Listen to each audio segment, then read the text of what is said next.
नमस्कार शेतकरी बांधवांनो. शेती ज्ञान सागर या आपल्या चॅनलमध्ये तुम्हा सर्वांचं खूप खूप स्वागत आहे. आपले हे चॅनल खास आपल्यासारख्या शेतकरी बांधवांसाठी आहे. इथं आपण शेतीबद्दलच्या नवनवीन गोष्टी, सरकारी योजना आणि आपल्या दैनंदिन जीवनावर परिणाम करणाऱ्या महत्त्वाच्या बदलांची माहिती अगदी सोप्या भाषेत समजून घेतो.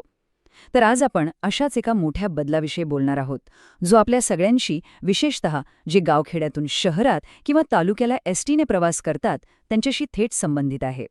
मला सांगा, आपल्यापैकी कितीतरी जण एसटी बसने प्रवास करताना सवलतीचा फायदा घेतात, बरोबर ना? मग ती महिलांसाठीची सवलत असो किंवा आपल्या घरातल्या ज्येष्ठ नागरिकांसाठीची, नाहीतर मुलं-मुलींच्या शाळेच्या पासची सवलत असो.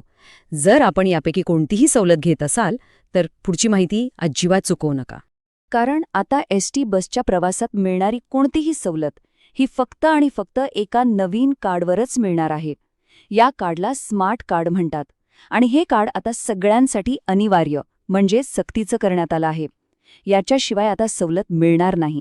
चला तर मग, आता आपण हा जो नवीन नियम आला आहे तो नेमका काय आहे आणि त्याचा आपल्या प्रवासावर काय परिणाम होणार आहे हे अगदी सोप्या आणि सरळ भाषेत समजून घेऊया, कारण जुनी पद्धत आता पूर्णपणे बंद होणार आहे.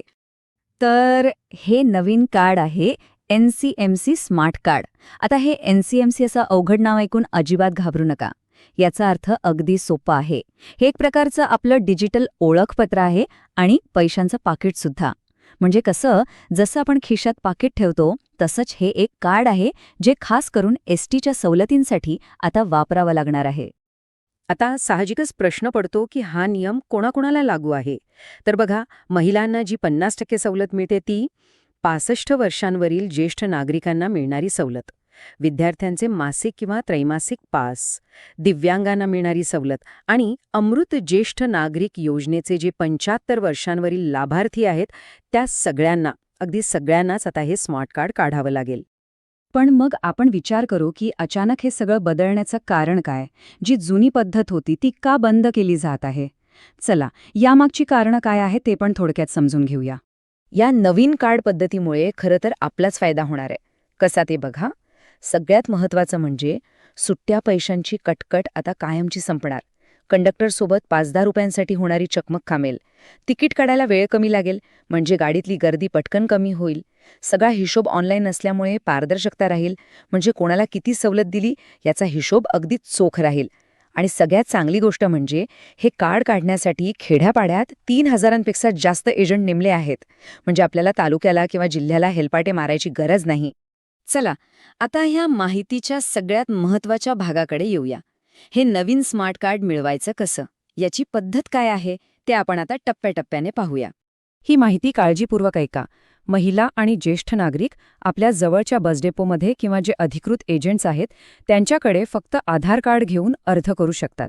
पण एक गोष्ट लक्षात ठेवा, विद्यार्थ्यांसाठी मात्र वेगळा नियम आहे. त्यांना फक्त आणि फक्त बस डेपोमध्येच जावं लागेल आणि सोबत शाळेचा किंवा कॉलेजचा सरळ नंबर न्यावा लागेल. आता सरळ नंबर म्हणजे काय, तर हा तुमच्या शाळेचा एक सरकारी ओळख क्रमांक असतो. जसा आपला आधार नंबर असतो तसाच तो शाळेचा नंबर असतो. तो तुम्हाला शाळेतून सहज मिळेल. दिव्यांगांना त्यांच्या दिव्यांग प्रमाणपत्रासोबत डेपोमध्ये जावं लागेल. आता या कार्डसाठी किती खर्च येणार ते पाहूया.